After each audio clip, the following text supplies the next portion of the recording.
الله وبركاته. الحمد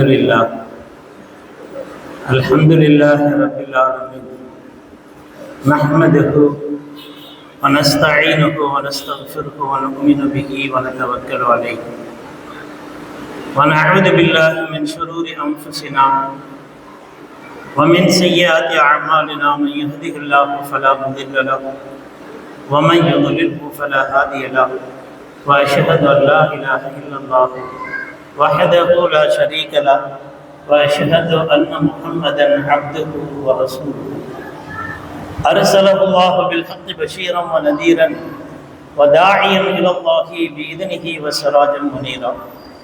اللهم صل على رسولك سيدنا محمد النبي الأمي وعلى آل سيدنا محمد الذي قرنت البركة بذاته ومحيا وتعثرت العوالم بطيب ذكره وريا.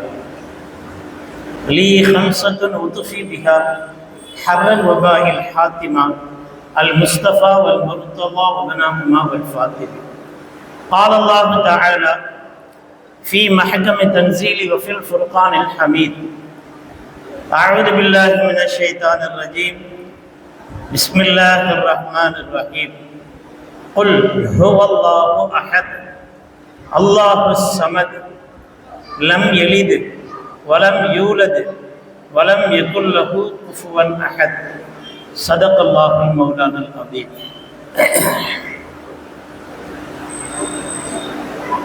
துவக்கம் உன் பெயரால், தொடர்வதெல்லாம் உன் அருளால்.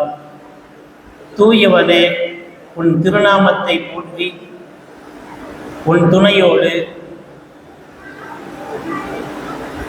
உன் பிரியம் நிறைந்த ஹபீப் ஸல்லல்லாஹு அலைஹி வஸல்லம் அவர்களுடைய விழாவின் 16வது ஆண்டினுடைய 9வது நாளினுடைய துவக்கத்தை உன் துணையோடு பிஸ்மில்லாஹிர் ரஹ்மானிர் ரஹீம் என்பதாக ஆரம்பம் செய்கிறேன். உயர்ந்த ஸலவாத்தும் உன்னத சலாமும் உத்தம திருத்தூதர் உம்மி நபியான எங்கள் தலைவர் நாயகம் ஸல்லல்லாஹு அலைஹி வஸல்லம் அவர்கள் மீதும், அவர்களுடைய குடும்பத்தினர்களான அஹ்ல பைத்துக்கள், தோழர்களான உத்தம சத்திய சஹாபாக்கள், தாபிஈன்கள், தபஉத் தாபிஈன்கள், குதுபுகள், அக்தாபுகள், அவுலியாக்கள், நாதாக்கள், சாலிஹீன்கள், ஷுஹதாக்கள், இமாம்கள், பெருமானார் ஸல்லல்லாஹு அலைஹி வஸல்லம் அவர்களின் மீது நேசமும் பாசமும் பிரியமும் வைத்து ஸலவாத்தும் சலாமும் அதிகம் சொல்பவர்களாக இந்த மஜ்லிஸில் ஒன்று கூடி இருக்கக்கூடிய நம் அனைவர்களின் மீதும் அல்லாஹ்வினுடைய அன்பும் அருளும் ரஹ்மத்தும் மக்ஃபிரத்தும் உண்டாகட்டுமாக. நமது நாயகம் ஸல்லல்லாஹு அலைஹி வஸல்லம் அவர்களுடைய ஹுர்மத்தையும் பரக்கத்தையும் கொண்டு அல்லாஹ் நம் அனைவர்களுடைய பாவங்களையும் மன்னித்து நம்மை இவ்வுலகிலும் நாளை மறு உலகிலும் பெருமானார் ஸல்லல்லாஹு அலைஹி வஸல்லம் அவர்களுடைய அன்பிற்கும் ஷஃபாஅத்திற்கும் உரித்தானவர்களாக ஆக்கி உயர்தரமான சுவனபதியிலே நம் யாவர்களையும் உள்நுழைய வைத்து அல்லாஹ் ஜல்ல ஷானஹு தஆலா அவருடைய லிகாவை நம் யாவருக்கும் கண்டுகளிக்க செய்வானாக. ஆமீன் ஆமீன் யா ரப்பல் ஆலமீன். கண்ணியத்திற்குரிய இவ்விழாவினுடைய தலைமை பொறுப்பை ஏற்று நடத்தி கொண்டிருக்கக்கூடிய என்னுடைய பாசத்திற்கும் மரியாதைக்கும் உரிய ஹஸரத் கிப்லா அவர்களே, மற்றும் வருகை தந்திருக்கக்கூடிய ஜமாத்தாக்களே, பெரியோர்களே, தாய்மார்களே, சகோதர சகோதரிகளே, மதரசாவில் பயிலும் என் நண்பர்களே, மாணவர்களே, வெளியிலிருந்து உரையை கேட்டுக்கொண்டிருக்கக்கூடிய அன்பர்களே, நண்பர்களே, சகோதர சமயத்தை சார்ந்தவர்களே, அனைவர்களுக்கும் இஸ்லாத்தின் காணிக்கையான சலாமை மனமுவந்து பதில் சொல்வது கடமை என்கின்ற அடிப்படையிலே சொல்கின்றேன். அஸ்ஸலாமு அலைக்கும் வரஹ்மத்துல்லாஹி வபரகாத்துஹு. கண்ணியத்திற்குரியவர்களே, ஹிஜ்ரி 1448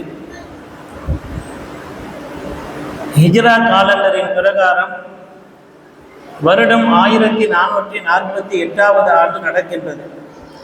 ஆனால் நமது நாயகம் ஸல்லல்லாஹு அலைஹி வஸல்லம் அவர்களுடைய பிறப்பின் ஆண்டு 1501. இது 1501வது ஆண்டினுடைய மீலாது.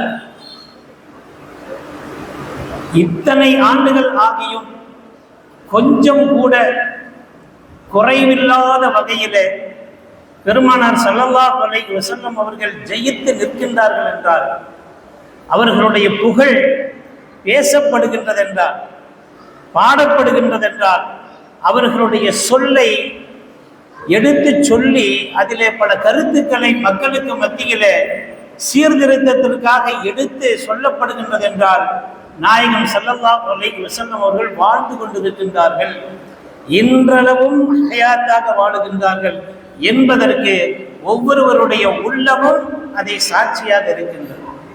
அதனால்தான் எவ்வாறு 1501 என்பதாக சொல்கின்றோம் என்று சொன்னால், நாயகம் ஸல்லல்லாஹு அலைஹி வஸல்லம் அவர்களுடைய வாழ்க்கையை 3 கட்டங்களாக பிரிப்பார்கள்.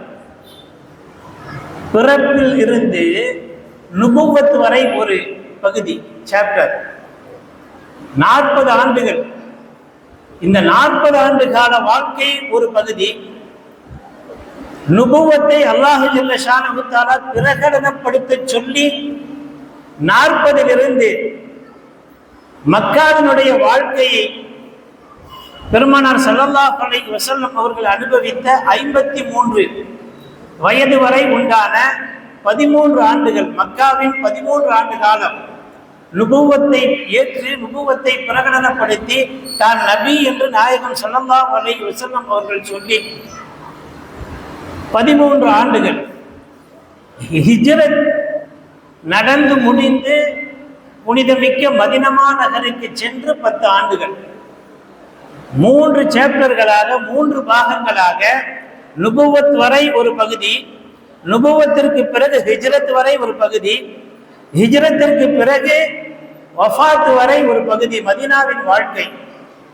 இதிலே 53வது வயதிலே நாயகம் ஸல்லல்லாஹு அலைஹி வஸல்லம் அவர்கள் ஹிஜ்ரத் பயணத்தை துவங்குகின்றார்கள் என்றால், அதிலிருந்துதான் நமக்கு ஹிஜ்ராவினுடைய காலண்டரை நாயகத்தினுடைய தோழர்களில் அருமை சஹாபாக்கள் எல்லாம் ஒன்று கூடி உமர் கத்தாப் ரலியல்லாஹு அன்ஹு அவர்களுடைய தலைமையின் கீழ் இஸ்லாமியர்களுக்கு என்று ஒரு காலண்டர் வேண்டும், ஒரு நாள்காட்டி வேண்டும் என்று ஹிஜ்ராவை துவங்கினார்களே. அந்த ஹிஜ்ரா 1448. ஆனால் பெருமானார் ஸல்லல்லாஹு அலைஹி வஸல்லம் அவர்களுக்கு 52 வயது முடிந்து 53வது வயதிலே சேர்ந்தார்களே, அந்த 52ஐயும் சேர்த்தால் 1500, 1501வது மீலாது விழா என்பதாக சொல்லுகின்றோம். அவர்களுடைய புகழ் இத்தனை ஆண்டுகள் கடந்தும் நிற்கின்றது என்று சொன்னால், நாம் எந்த அளவிற்கு பெருமானார் ஸல்லல்லாஹு அலைஹி வஸல்லம் அவர்கள் வந்தார்களோ அதிலே வெற்றி கண்டார்கள். வேறு எந்த தலைவரும் வெற்றி காணவில்லை. எந்த நோக்கத்திற்காக அல்லாஹ் அனுப்பினானோ, எதற்காக வேண்டி அல்லாஹ் அனுப்பி வைத்தானோ அதிலே முடிவுரையை கண்டவர்கள் நாயகம் ஸல்லல்லாஹு அலைஹி வஸல்லம். இறுதி நேரத்திலே மக்கள் எல்லாம், சஹாபாக்கள் எல்லாம் மஸ்ஜிதிலே தொழுகை நடக்கின்ற பொழுது அன்னை அம்மா ஆயிஷா அம்மா அவர்களுடைய வீட்டிலிருந்து திரைச்சீலையை நீக்கி பார்க்கின்றார்கள். மனதிலே ஒரு சந்தோஷம், அல்லாஹ் நம்மை எதற்கு அனுப்பினானோ அதிலே பரிபூரணத்துவம் பெற்றுவிட்டோம், அல்லாஹ் ஒருவனைத்தான் வணங்குகின்றார்கள் மக்கள் எல்லாம். என்னுடைய தோழர்கள் எல்லாம் நான் எதை சொன்னேனோ அதை நம்பி அல்லாஹ் ஒருவனைத்தான் வணங்குகின்றார்கள், இனிமேல் அவர்கள் அல்லாஹ் அல்லாதவர்களையோ அல்லாஹ்விற்கு இணை வைப்பையோ அவர்கள் செய்ய மாட்டார்கள் என்கின்ற அந்த உத்தரவாதத்தோடு நாயகம் ஸல்லல்லாஹு அலைஹி வஸல்லம் அவர்கள் வானத்தை நோக்கி கையை காட்டி, ரப்பே நீயே சாட்சி, நீ எதற்காக அனுப்பினாயோ அந்த வேளையில் பரிபூரணத்தை நான் கொடுத்து விட்டேன் என்பதாக நாயகம் ஸல்லல்லாஹு அலைஹி வஸல்லம் அவர்கள் சந்தோஷமாக இவ்வுலகத்தை விட்டு மறைகின்றார்கள், வையகத்தை விட்டு மறைகின்றார்கள். அப்படி வரக்கூடிய அந்த நிலையிலே பரிபூரணத்துவத்தை பெற்ற தலைவர் நமது நாயகம் ஸல்லல்லாஹு அலைஹி வஸல்லம். எனவேதான் அவர்கள் இணை வைப்பை சமுதாயம் இணை வைத்துவிடும் என்று அஞ்சவில்லை. எல்லா நபிமார்களுமே அந்தந்த நபிமார்கள் அந்த சமுதாயத்தினராலேயே இணை வைப்புக்கு ஆளானார்கள். அதிலும் இணை வைப்பு என்று சொன்னால் அல்லாஹோடு கூட்டாக்குவதல்ல, அல்லாஹிற்கு ஒரு சிஃபத் இருக்கின்றது.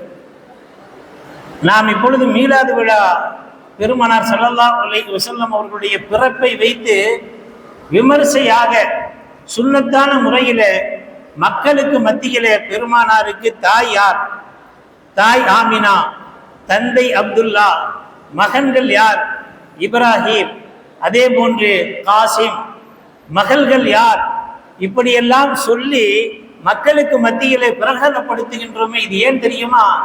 ஷிர்க் அடிபட்டு விடுகின்றது, அல்லாஹ்வுடைய தன்மை அடிபட்டு விடுகின்றது. அல்லாஹிற்கு ஒரு தன்மை உண்டு. நபியே தாங்கள் சொல்லுங்கள், அல்லாஹு அஹத், அல்லாஹ் ஒருவன், அவன் தேவையற்றவன், அவன் யாரையும் பிறக்கவும் இல்லை, யாராலும் பெறப்படவும் இல்லை, அவனுக்கு தந்தையும் தாயும் இல்லை, அவனுக்கு பிள்ளைகளும் இல்லை. இந்த இடத்துல ஈசா அலைஹிஸ்ஸலாம் அவர்களை மசீஹ் என்று சொல்லக்கூடிய ஈசா அலைஹிஸ்ஸலாம் வகாலத்தின் நசாரா அல் மசீஹ் இப்னுல்லாஹ் என்பதாக அல்லாஹ் ஜல்ல ஷானஹு தஆலா கூறுகின்றார். ஈசா அலைஹிஸ்ஸலாம் அவர்களை அல்லாஹ்வின் குமாரர் என்பதாக சொல்லிவிட்டார்கள். இந்த ஸ்தானத்தை நாயகம் ஸல்லல்லாஹு அலைஹி வஸல்லம் அவர்கள் கூறுகின்றார்கள், எனக்கு அந்த தன்மையை என்னுடைய உம்மத்து கொடுக்காது.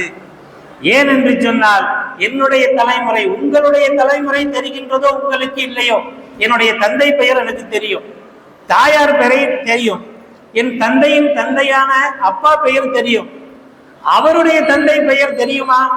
கொஞ்சம் சந்தேகம் தான் எல்லாத்துக்கும்.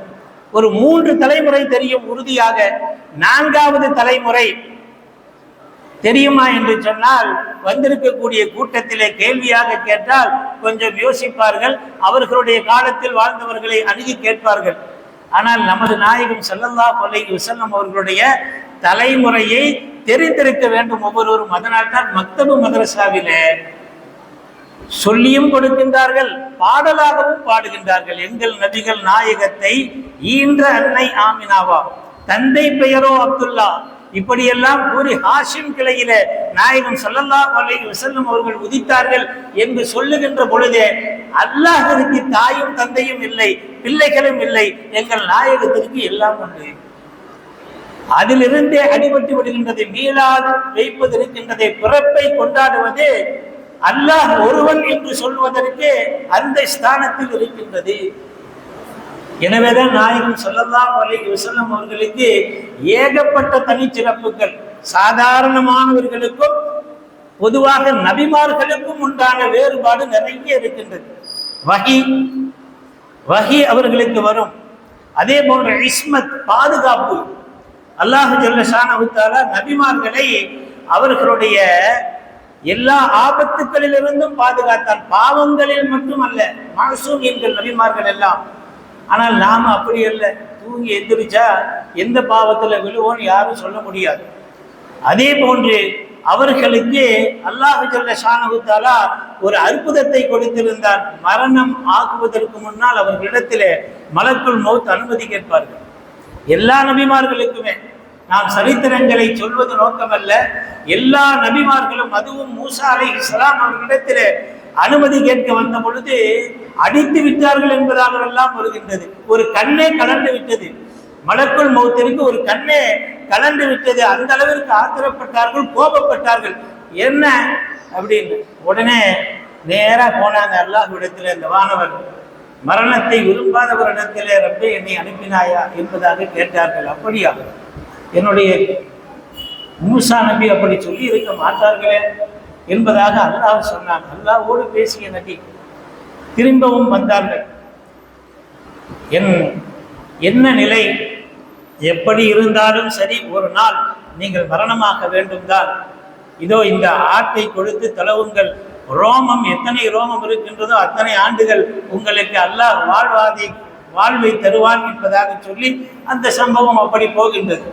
ஒவ்வொரு நபிக்கும் நாம் நம்மை போன்றவர்கள் எந்த நிலையில் எப்படி இருப்போம், எந்த நிலையில் நம்முடைய உயிர் பிரியும், ரூஹ் பிரியும் என்பது யாருக்கும் தெரியாது. ஆனால் நபிமார்களுடைய தனிப்பட்ட அந்தஸ்து என்னவென்றால், ரூஹ் வாங்குவதற்கு முன்னால் எல்லா நபிமார்களிடத்திலும் அனுமதி கேட்பார்கள் வானவர்கள்.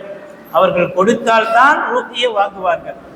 இப்படியெல்லாம் ஒவ்வொரு நபிமார்களுக்கும் சாதாரண மக்களுக்கும் உண்டான தனி சிறப்பு இருக்க, எல்லா நபிமார்களுக்கும் தலைவரான சையதுல் அன்பியாவான ரஹ்மத்துல் ஆலமீனான நாயகம் ஸல்லல்லாஹு அலைஹி வஸல்லம் அவர்களுக்கு எவ்வளவு தனி சிறப்புகள் இருக்கு. மற்ற நபிமார்கள் எல்லாம் ஒவ்வொருவர்களுக்கும் ஒவ்வொரு தனிச்சிறப்பு இருந்தது. ஒட்டு மொத்தமாக எல்லா சிறப்புகளும் நாயகம் ஸல்லல்லாஹு அலைஹி வஸல்லம் அவர்களுக்கு இருந்தது. ஹிதர் அலைஹிஸ்ஸலாம் ஆலிமாக இருந்தார்கள். நமது நாயகம் ஸல்லல்லாஹு அலைஹி வஸல்லம் அவர்கள் மிகப்பெரிய ஆலிம். மூசா அலைஹிஸ்ஸலாம் கலீமாக இருந்தார்கள். நாயகம் ஸல்லல்லாஹு அலைஹி வஸல்லம் அவர்கள் கவியுன் அமீனுன் கலீமுன். இப்ராஹிம் அலைஹிஸ்ஸலாம் அவ்வாஹுன் ஹலீம் என்பதாக அல்லாஹ் ஜல்ல ஷானஹு தஆலா திருக்குர்ஆனிலே சொல்லுகின்றார். நமது நாயகம் ஸல்லல்லாஹு அலைஹி வஸல்லம் அவர்கள் ஹலீமாக இருந்தார்கள். எல்லா நபிமார்களினுடைய தனித்துவங்கள் அனைத்துமே நாயகம் ஸல்லல்லாஹு அலைஹி வஸல்லம் அவர்களுக்கு கொடுக்கப்பட்டது. அதிலே ஒன்றுதான் செவிப்புலன். நமக்கும் இருக்குது காது. பஷர் என்பதாக சொல்லுகின்றார்களே, நம்மை போன்ற மனிதர் என்பதாக அதிலே ஒன்றை சேர்த்து விட்டார்கள். நம்மை போன்ற சாதாரண மனிதர். நீங்களும் நானும் நடக்கிறோம், போறோம், வியாபாரம் செய்யறோம், சாப்பிடுறோம், கடைவீதியில் சுத்துறோம். அது மாதிரி தான் நாயகம் ஸல்லல்லாஹு அலைஹி வஸல்லம் அவர்களும் இருந்தார்கள் என்பதற்காக நம்மை போன்ற மனிதர் என்பதாக சொல்லிவிட்டார்கள். ஆனால் அவர்களுக்கு நாம் எடுத்து சொல்ல கடமைப்பட்டிருக்கின்றோம். வெறுமென பஷர் என்று சொன்னால் நமக்கு இருப்பதை போன்றே ஜசதும் இருக்கும், ரூஹும் இருக்கும், உறுப்பும் இருக்கும். ஒவ்வொரு உறுப்புகளும் நம்மை போன்றல்ல. கண்ணுக்கு ஒரு பவர். கபருக்கு கீழே நடப்பதை பார்த்தார்கள் நாயகம் ஸல்லல்லாஹு அலைஹி வஸல்லம். பார்த்ததோடு மாத்திரமல்ல, என்ன காரணம் என்பதாகவும் சொன்னார்கள், யார் என்பதாகவும் சொன்னார்கள்.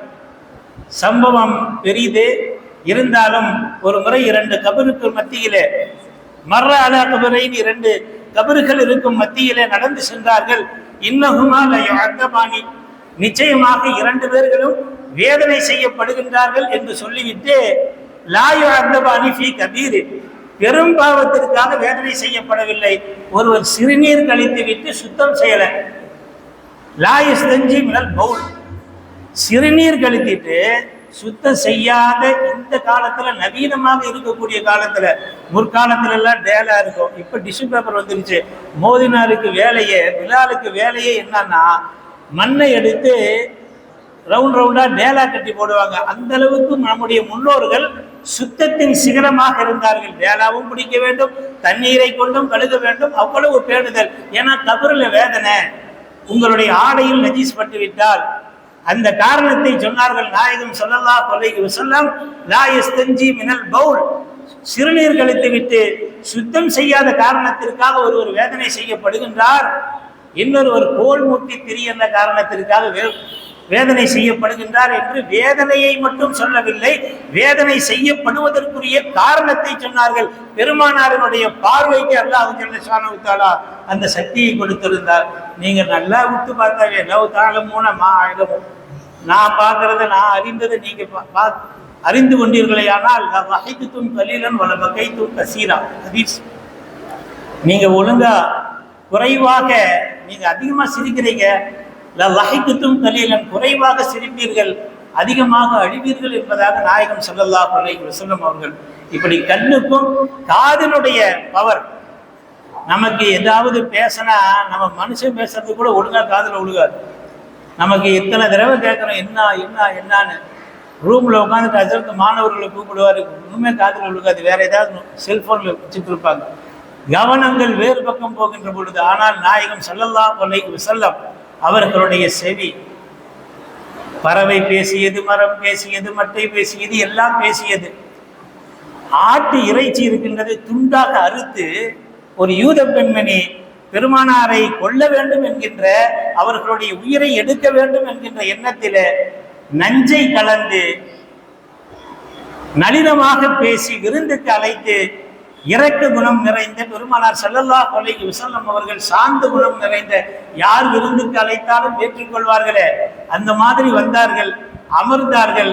அவர்களுக்கு பிடித்த முன்சொப்பை இருந்தது, அதிலே நஞ்சு கலக்கப்பட்டிருந்தது, விஷம். அப்பொழுது கொஞ்சம் எடுத்து வைத்தார்கள். அந்த சதை துண்டு பேசியது என்பதாக ஹதீஸிலே வருகின்றது. நாயகமே, நான் விஷம் கலக்கப்பட்டிருக்கின்றேன். உடனே எடுத்துட்டார்கள். இந்த மாதிரியான காதுகளுக்கு விழக்கூடிய அந்த பவர், இப்படி ஒவ்வொன்றையும் சொல்லிக்கொண்டே போகலாம். புகழுக்கு மங்காத, இன்றளவும் நிலைத்து நிற்கின்ற, இனிமேல் கியாமத்து வரை அவர்களுடைய புகழை மங்கச் செய்ய முடியாது. காரணம் என்னவென்றால், அல்லாஹ் புகழ்ந்து விட்டார்.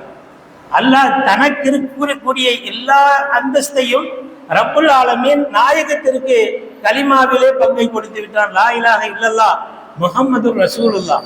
அஸ்மாவுல் ஹுஸ்னா 99னா குர்ஆனுடைய முதல் அட்டையில் இருக்குதுன்னா, இரண்டாவது பேக் அட்டையில பெருமானார் ஸல்லல்லாஹு அலைஹி வஸல்லம் பாங்கல அல்லாஹ்வுடைய திருநாமம் வருதுன்னா, அதோடு அஷ்ஹது அன்ன முஹம்மது ரசூலுல்லாஹ், முதல் அஷ்ஹது அல்லா இலாஹ இல்லல்லாஹ், இரண்டாவது அஷ்ஹது அன்ன முஹம்மது ரசூலுல்லாஹ். காமத்துல, தொழுகையில, எல்லாத்துலயும் நாயகம் ஸல்லல்லாஹு அலைஹி வஸல்லம் வர்றாங்க. ஆனா இணை வைக்கப்படலை. அவர்களை அல்லாஹ்வின் அந்தஸ்துக்கு உயர்த்தப்படலை. இதுதான் மிகப்பெரிய சான்று. அவர்கள் பிறந்தார்கள், வாழ்ந்தார்கள், வாழ்ந்த இடம் இன்றும் சாட்சியாக இருக்கின்றது. அவர்கள் பெற்ற பிள்ளைகள், அவர்கள் கட்டிய மனைவிகள், அவர்கள் இருக்கக்கூடிய இடங்கள், வாழ்ந்து கொண்டிருக்கின்றார்கள் என்று மதீனா ஷரீஃபிற்கு போகின்றோமே, அவர்கள் வாழ்ந்த இடங்கள் சுவனத்தில் ஒரு பகுதியாக இருப்பதை நாயகமே சொல்லியிருக்கின்றார்கள். அப்படிப்பட்ட உயர்ந்த உன்னத நபியை நாமும் புகழ்வோம். அவர்களுடைய பரக்கத்தினால், அவர்களுடைய ஷஃபாஅத்தை ஆதரவு வைத்து இங்கு வந்திருக்கக்கூடியவர்கள் அனைவர்களுக்கும் நாயகம் ஸல்லல்லாஹு அலைஹி வஸல்லம் அவர்களுடைய இஷ்கையும் அவர்களுடைய ஷஃபாஅத்தையும் நாளை மறுமையில அவர்களோடு சேர்ந்து ஜன்னத்திலே அல்லாஹ்வுடைய லிகாவை கண்ணார கண்டு ஆனந்த பரவசமடையும் பாக்கியத்தையும் நம் யாவருக்கும் தந்தருள்வானாக. வாஹிரு தஅவானா அல்ஹம்துலில்லாஹி ரப்பில் ஆலமீன். அஸ்ஸலாமு அலைக்கும் வரஹ்மத்துல்லாஹி வபரகாத்துஹு.